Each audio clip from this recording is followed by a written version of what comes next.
Innal hamdalillah nahmaduhu wa nasta'inuhu wa nastaghfiruh wa a'udzu billahi min shururi anfusina wa min sayyiati a'malina may yahdihillahu fala mudhillalah wa may yudhlil fala hadiyalah. Asyhadu an la ilaha illallah wahdahu la syarikalah wa asyhadu anna Muhammadan abduhu wa rasuluhu alladzi la nabiyya ba'dah amma ba'du. Qala Allah ta'ala fil Qur'anil Karim, a'udzu billahi minasyaitonir rajim. Ya ayyuhalladzina amanu kutiba alaikumusiyam ladzina min qablikum la'allakum tattaqun. Al-ayah. Alhamdulillah, puji dan syukur kita panjatkan hadirat Allah Subhanahu wa taala. Kita masih diberi nikmat iman, Islam, umur, juga kesehatan sehingga kita bisa melaksanakan sholat isya berjamaah dan insya Allah akan disambung dengan sholat tarawih berjamaah. Qadarullah, kita bisa bertemu lagi di masjid ini. Saya di sini meneruskan bahasan yang belum selesai, Bu, belum beres ya, Bu, tentang saum, rahasia di balik saum. Kenapa Allah memerintahkan puasa atau saum kepada hambanya dari zaman Nabi Adam, Nabi yang pertama, hingga Nabi yang terakhir yaitu Rasulullah SAW. Tentu ada manfaat yang besar, ada rahasia di balik puasa itu sendiri untuk hambanya, untuk yang mengerjakannya. Tentu kebaikan-kebaikan begitu banyak. Kalau bicara dengan fadilah-fadilah tentu lebih banyak fadilah. Bulan puasa itu sendiri disebut bulan ampunan, bulan tarbiyah, bulan pelajaran. Nah, di sini juga Allah mentarbiyah, memberi pelajaran kepada hambanya untuk membentuk hambanya dengan tujuan la'allakum tattaqun. Jadi saum itu sendiri ada tujuan, ada target yang mesti dicapai, yaitu la'allakum tattaqun, menjadi orang-orang yang bertakwa. Tentu rahasia kebaikan itu sendiri masih banyak. Yang sedikit saya akan bahas di sini ialah membentuk akhlak dari hambanya itu supaya menjadi akhlakul karimah, akhlak yang baik. Yaitu yang pertama, rahasia di balik perintahnya saum itu membentuk karakter supaya hambanya itu menjadi hamba yang ihsan. Apa, Bu, ihsan teh, Pak? Ihsan itu tingkatan dari agama, yaitu iman, Islam, ihsan. Bahkan malaikat Jibril dalam hadis dikatakan kepada Nabi, "Fa akhbirni al-iman, fa akhbirni al-islam, fa akhbirni al-ihsan." Ketika Nabi ditanya oleh malaikat Jibril, "Fa akhbirni anil ihsan." Maka qala, Nabi menjawab, "Anta budullaha ka'anna tarakahu." Seakan-akan engkau beribadah kepada Allah melihatnya. Jadi seakan-akan kita melihat Allah ketika beribadah. Lalu fa in lam takun tarahu fa innahu rabbaka. Jika kamu tidak melihatnya, maka seolah-olah Allah lah yang melihat kamu. Nah, jadi kalau kita tidak bisa melihat Allah di dalam hati bahwa Allah itu melihat kepada kita, kita senantiasa diawasi oleh Allah. Makanya ini membentuk muraqabah, ya, merasa diri diawasi oleh Allah. Jadi puasa ini membentuk karakter ihsan itu tadi sendiri, membentuk merasa diri diawasi oleh Allah. Nah, puasa ini kan walaupun di rumah tidak ada siapa-siapa, makanan banyak, minuman banyak, kita kan tidak mau memakan, tidak mau minum, ya, karena ingin mencapai puasa yang sempurna. La'allakum tattaqun, itu tadi tujuannya. Jadi walaupun tidak ada orang, bukan tidak mampu makan, tidak sanggup makan, tapi karena merasa diri diawasi oleh Allah. Tidak minuman tersedia tapi kita tidak mau minum, walaupun tidak ada orang, tapi kita merasa diri kita diawasi oleh Allah.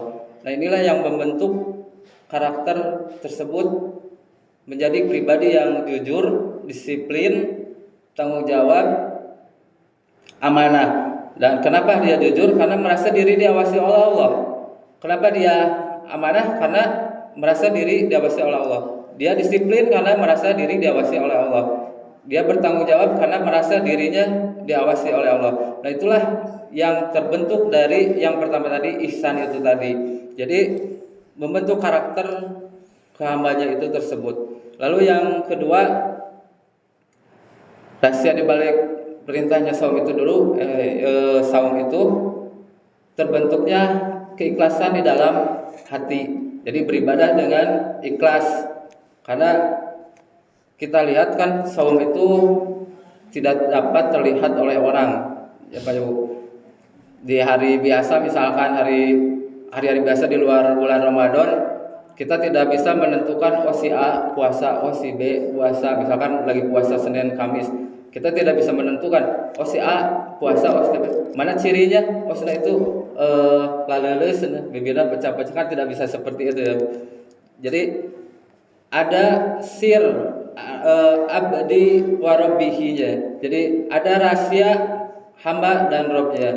Puasa itu tidak nampak gitu. Jadi hanya hambanya dan Tuhannya aja yang mengetahui. Kalau sholat misalkan kan itu dapat terjangkit dengan riya. Kita terlihat oleh orang, dari awal oleh takbir, diakhiri oleh salam. Begitu juga kita mengeluarkan zakat. Zakat terlihat memberi uang atau memberi barang, dilihat oleh orang. Terus ibadah haji apalagi. Nah, tapi puasa tidak bisa dilihat orang. Inilah yang membentuk keikhlasan dalam ibadah. Moto dari ikhlas itu sendiri kan maju bukan karena pujian, mundur bukan karena cacian. Jadi dipuji atau tidak juga tetap dia melakukan ibadahnya sendiri dengan ikhlas lillahi ta'ala. Lalu yang ketiga, tadabbur nikmat. Jadi supaya Allah itu memberi pelajaran nikmat kepada hambanya, karena begitu banyak nikmat yang Allah berikan.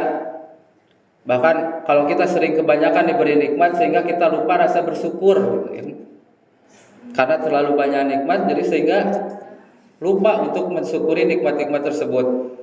Nah, inilah yang diajarkan di tarbiyah di bulan saum ini, supaya kita belajar untuk mensyukuri nikmat-nikmat Allah.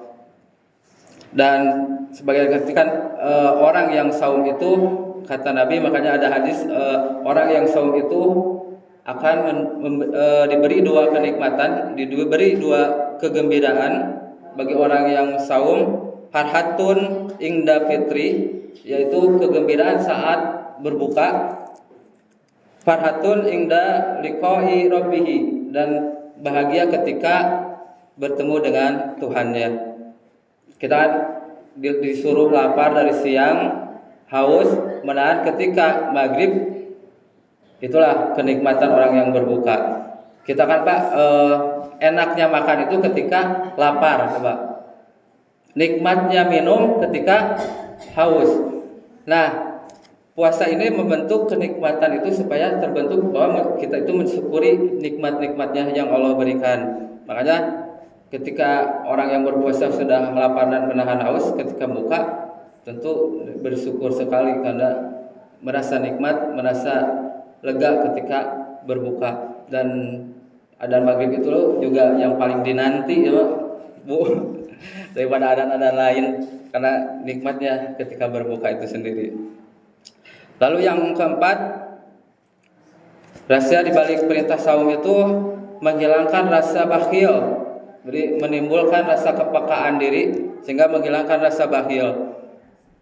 Bulan saum ini bulan yang penuh sedekah. Kalau Nabi sering memperbanyak sedekahnya ketika bulan Ramadan. Disinilah mengajarkan supaya kita berbagi.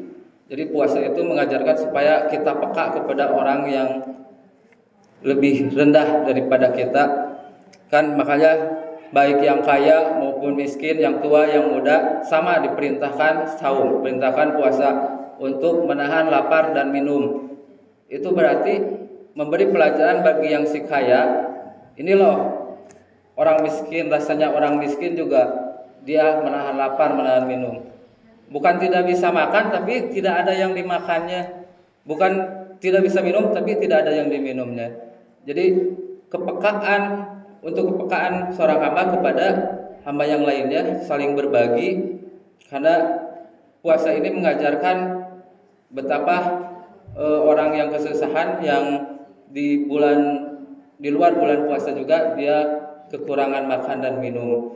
Jadi inilah supaya timbul kepekaan kita untuk berbagi kepada sesama. Lalu tarbiyah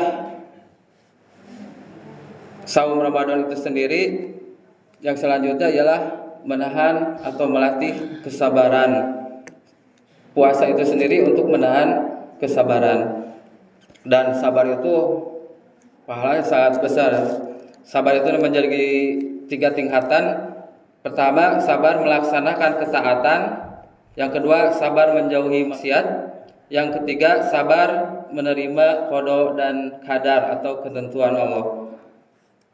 Itu semuanya ada di dalam puasa. Yang pertama, sabar melaksanakan ketaatan.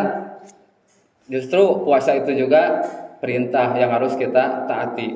Itu sabar yang pertama. Yang kedua, menjauhi maksiat. Ini dicontohkan langsung oleh Nabi dalam hadis ketika Nabi tiba-tiba diajak berkelahi, dicaci orang lain. Nabi mengatakan ana soimun. Ini menahan kesabaran dari diri kita untuk menahan dari maksiat. Lalu sabar menerima qada dan qadar, itu tentu ketentuan itu lapar dan haus itu ketentuan dari Allah, qada dan qadar. Jadi disinilah timbulnya untuk kesabaran, untuk menahan kesabaran saum itu. Dan di dalam ayat wasta'inu bis-sabri was-shalah, jadikanlah penolong untukmu itu sabar dan sholat. Maksudnya wasta'inu bisyami was-shalah. Jadi penolongmu itu saum dan sholat.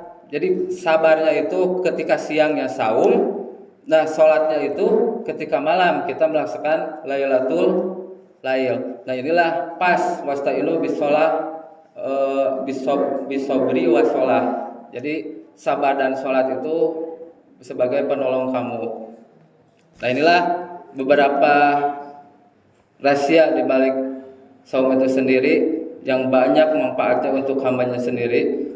Kalau kita lihat juga bukan hanya di dalam dalil dan hadis, di dalam medis juga, di kesehatan begitu banyak manfaatnya puasa itu, saum itu. Bahkan orang yang mau dioperasi saja kan dianjurkan untuk berpuasa dulu sebelum melakukan operasi. Nah, ini begitu banyak manfaat untuk diri kita sendiri, kesehatan begitu banyak. Salah satu di medis itu kalau orang yang banyak puasa itu membuat awet muda, salah satunya Bu, Pak. Jadi orang yang banyak puasa, orang yang awet muda. Kenapa kita tidak awet muda? Karena kita jarang puasa, jadi awet tuanya Bu. Lalu begitu banyak manfaatnya. Kalau kita bahas di fadilah-fadilah yang lain, mungkin karena waktu juga dicukupkan juga untuk bahasanya segini aja dulu ya. Mudah-mudahan ada guna dan manfaatnya. Mohon maaf bila ada salah kata. Akhirul kalam, aqulu qouli hada, astaghfirullah li wa lakum. Assalamualaikum warahmatullahi wabarakatuh.